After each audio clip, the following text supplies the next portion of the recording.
Hello. Welcome to Growth Groove with Dr. Ericka. It is that time, Tuesday at 7 Eastern. This is where you can always find me.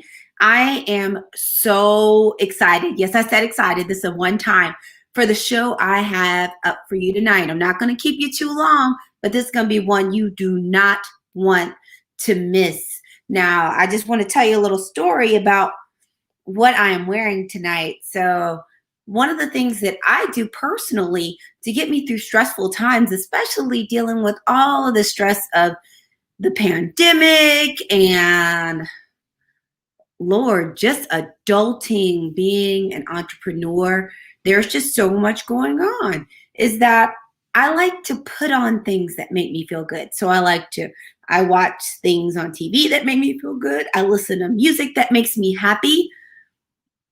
And I also will put on things that just make me feel happy and warm and fuzzy. So I want to tell you a little story tonight. So as you see, the sweatshirt says Spelman College. So I am a very proud Spelmanite. If you are not familiar with Spelman, I feel like it is my duty to tell you a little something. So Spelman is one of two all women's historically Black colleges and universities in the country. The other one is Bennett College. And so I went to Spelman, and one of our classmates, well, I say classmates loosely because Eric went to Morehouse. So there's something we call it Spell House, which is Spelman and Morehouse. And there are some of us from the class of 95 that get together and do a tent. And the person that leads that effort, and I'll have to tag him so he knows I actually mentioned him, Eric Rice. He usually puts together this swag bag that is so wonderful for homecoming. But as you know, with the pandemic, we didn't have homecoming. And if you know anything about historically Black colleges and universities, we love our homecoming. So since we weren't able to do homecoming, then on top of that, this was our reunion year. So we all missed our reunion. So we missed our 25th reunion also, that he made the decision and was just so kind and so thoughtful to still put together the equivalent of a swag bag, but it's a box because we all got it in the mail. Anyway, so when he put together the box, one of the things in the box, and one of my favorite Spelman sweatshirts actually came from our swag bag from homecoming one year. And this year's swag included the sweatshirt. So it makes me feel good. Spelman makes me feel good. Spell House makes me feel great. So I put this on because I'm demonstrating that sometimes you just use a couple external things just to pick your mood up, because I've been really busy and a little stressed. But let's go ahead and talk about what we're going to talk about today. So today we are talking about 3 quick tips to beat emotional eating. And part of the reason I came up with that is, number one, I was like, what am I going to talk about today? Because I feel like I talk to y'all all the time. And I was like, what am I going to talk to y'all about today? And I was having a conversation with a very good friend of mine, and we're talking about the struggle that is going on with emotional eating. And these tips, the title talks about 3 quick tips to beat emotional eating. But one of the things that everyone is struggling with right now, it's not just emotional eating. You know, some people call it emotional eating. Some people will call it stress eating, but also bored eating, fatigue eating, sleepy eating. We're doing all the eating and grazing and munchies. So these are going to be 3 quick tips that are going to help you beat all that. Because the one thing none of us want to do is, you know, everyone used to always talk about kind of the COVID-19. But, you know, depending on how you've been rolling or kind of how things have been set up, because when people get stressed or they feel like their time is crunched, the other thing that happens is not just the quantity, but the quality of what we eat. And especially for people that did a lot of dining out or don't cook much, sourcing healthy food is just takes a little bit more effort than grabbing something ready to go at Quick Trip or grabbing a burger from McDonald's or something. So I want to just do a quick little quality time so that we can talk about these things, because I want you all to get wins, and I want you to be able to take care of your vessel and for your body to feel good.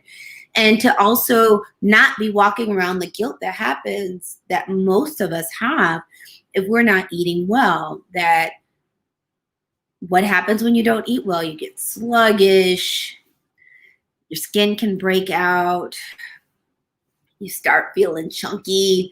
You need spandex for every ensemble. Nobody wants any of that. So let's go ahead and get started. I'm your host, Dr. Ericka, double board certified psychiatrist and integrative lifestyle coach. I'm on a mission to help women feel seen, valued, and whole on their own terms. But today, it doesn't matter your gender. I'm just here to help you get through all of this craziness with your sanity intact. I do that through my telepsychiatry practice, my books, including Fix Your Fairy Tale, A Woman's Guide to a Great Life and Legacy, Life, Love, and Legacy, and my speaking. So thanks for coming in. Quick housekeeping, and then we're going to get right into it. First thing is, if you know someone that needs this, please tag them. I want to be able to help as many people as possible. So just tag them, okay? The next thing is you also have the option to share. Sharing is caring, and if you want to super share, start a watch party. But I want people to have the information they need to be in the best space that they possibly can be. The last thing, if you're watching it later, don't even stress about it. Put hashtag replay, just hashtag replay. Let me know you're here. If you have any questions or comments, keep those rolling. Let me know how you're doing. And if you're dealing with any of these issues with stress eating, sleepy eating, bored eating, any of the kinds of eatings. And you know what? We are going to go ahead and get this started. So one of the things we're talking about is just what are some ways that we can quickly beat all of this emotional eating, this bored eating, and all of this stuff. Well, one of the first things is planning. It's amazing what happens when you have a plan. So if you start scheduling your meals and are mindful of when you plan to eat, then that keeps you from grazing or eating unpredictably. Because one thing that happens if you start scheduling and planning your meals is, number one, you have an idea of what you may eat. Number two, you know when you are going to eat. And then that will keep you from just eating constantly, because what have we all been doing? What's something that happens when you're home all day? Because a lot of people are working from home still, or spending more time at home. Even if they're not working from home, there are times they would have been out socially that they're not now. Is people are doing a lot of grazing because it's there. So schedule and plan your meals. That way, you're less likely to graze if you are scheduling your meals and you're planning your meals, because you know when you're going to eat. The next thing is we all are responsible for what is in our homes. You can't eat what's not there. If you don't buy it and someone doesn't deliver it, you cannot eat it. So one of the things is, if you know there's some stuff that doesn't do you well, either it's a bunch of sugar, a bunch of fat, fried, processed to death, or, just it gives you gas and just tears your belly up, don't bring it in the house. You can't eat what isn't there. That's one of the things I actually did when the pandemic first started, is I cleaned out everything in here. There was actually nothing remotely unhealthy in my house. Now I have a few things now, that a couple of splurges that I talked to my nutrition coach about. But in general, just don't keep it in the house. And if it's something that you want to splurge on, I'm a fan of you splurge on it once, one and done. So that means an example is I'm single. I live here alone. If, for instance, I had a sugar craving and wanted a little something, it is not a good idea for me to bring a whole cake up in here, because there's only me to eat it. So I can't it wouldn't be like I took a splurge and I ate a piece of cake. I'd be gnawing on that cake for a while because I can't eat it all at one time. So you can't eat what's not there. Be mindful of what you bring into the house. Even if I decided I was grazing, you can only do so much wrong with kale. If you're eating veggies and things like that, then you're going to get a pass. And plus they have fiber, so they're filling.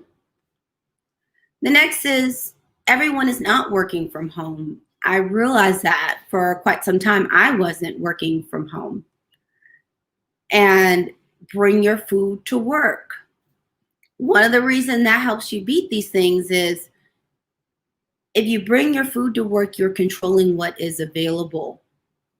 If you don't bring your food, then number one, you're going to eat whatever is around. Number 2, that means when lunch comes, you've got to run and get lunch, which means you are at the mercy of what is available that you can get quickly, which isn't always the healthiest food. So if you bring your food to work, number 1, you're probably going to make healthier choices. Number 2, it will help you control eating snacks, and you're mindful of what you bring. That the same thing is you can't bring what you don't have if you don't bring it in your house. If you bring healthy things to work, you're more likely to eat healthy things. Now, I realize the outlier here is people bring things to work. So I can remember all the times that cookies or brownies or cakes or all kinds of other things, candy, chocolates, all those things showed up at work. And I realized at some point you have to make a decision of how much of that stuff you're going to partake in. But you're typically going to stay out of a little bit more trouble if you bring your own food to work and you planned it out a little bit more. Plus, that also keeps you from being, when you get super hungry, you just eat whatever is around. If you eat on time, you don't feel like that. So, we talked about 3 things, but who doesn't like a bonus? So the bonus is eat when you're hungry. So most of us can tell when we're hungry. There are a handful of people that don't have good hunger signals, or also don't have good satiety signals, or signals when they're full. But most of us do. Most of us have those at work. So if you're not hungry, don't eat. And that helps take the edge off of some of this bored eating, this mindless snacking and munching, or just eating to eat, if you primarily are eating when you're hungry. Because your body typically, unless you have another medical issue going on, your body will typically give you some pretty predictable and accurate signals of when your body needs additional nutrition. So just listen to your body. Eat when you're hungry. Don't eat when you're bored or when you're sleepy. Because if I had to say, for me, it's not emotional eating. I sleepy eat. So if I'm really tired, I eat more. So I have to be careful of eating when I'm sleepy. That's more of my jam. But that's what I got for you today. Again, I am so happy to have you. Quick rundown. If you feel like you know anybody that needs this, please tag them. You can also share and also put #replay in the comments if you come and watch it later. I'm going to do a quick recap, then I'm going to get you out of here. Today we are talking about 3 quick tips to beat emotional eating, and these also work when it comes to sleepy eating, stress eating, bored eating, fatigued eating, all those eatings. The first one is schedule your meals. It helps make things predictable. It helps you plan your meals.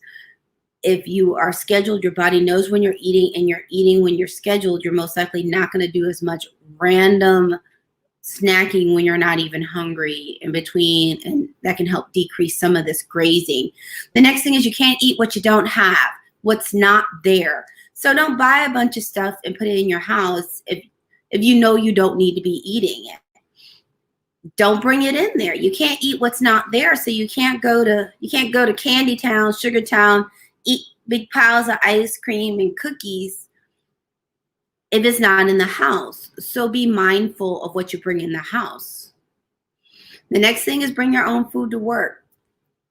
Helps you be prepared, helps you have healthy choices, and also keeps you from having to run and try to source food when right now it's just a little bit more complicated.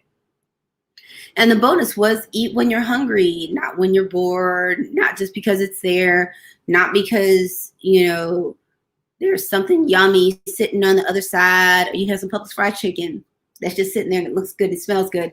Is eat when you're hungry. That will help cut down a lot of things, because number 1, it will stop you from overeating and sitting if you stop when you're no longer hungry. It'll keep you from just eating for no reason. So that's what I got for you today. I want to say thank you so much for coming in. Let me know if that's helpful. If there are any tricks that you use, if you find any of these helpful, just let me know. I appreciate all of your time as usual.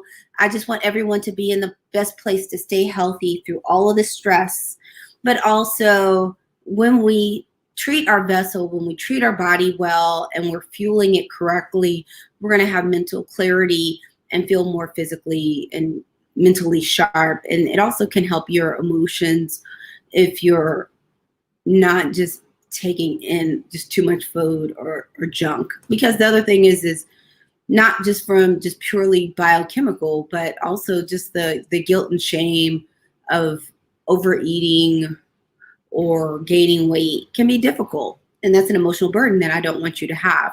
So again, I'm your host, Dr. Ericka, double board certified and Harvard trained psychiatrist and integrative lifestyle coach. I'm on a mission to help women feel seen, valued, and whole on their own terms, but doesn't matter your gender. I'm just here to help you get through all of this craziness with your sanity intact. I want to help you move yourself from feeling like there are limits and feeling stuck to being able to live that life of abundance that you truly deserve. So the last thing I have for you is I'll be back tomorrow, but I think I'm gonna come on at 7 tomorrow. I like 7 a little bit better. And then also I'll be on blackdoctor.org at 8 for a show that's gonna be talking about driving while black. So you're gonna wanna check that out. That's gonna be some good stuff. And also, I guess the other thing for you is if you're interested in being around some like-minded people that are really around changing their life for the better, but also you want some more nuggets from me, some more really good information. I share some stuff in there I don't share on my regular page. Just go ahead and hop on over, join my Facebook group, Butterflies with Dr. Ericka, and become part of my butterfly crew. As you see down there, just go to butterfliesgroup.co, butterfliesgroup.co, or you can actually search the group on Facebook. So that's what I have for you tonight. Thank you so much for coming. You have your usual homework or prescription. Call at least one person and tell them that you love them. It will make you feel better, and I bet they'll tell you they love you too. Have a great night. Please continue to be safe. Please continue. COVID's still out there, so please continue to be safe, even though I know you miss your family and friends greatly. Good night.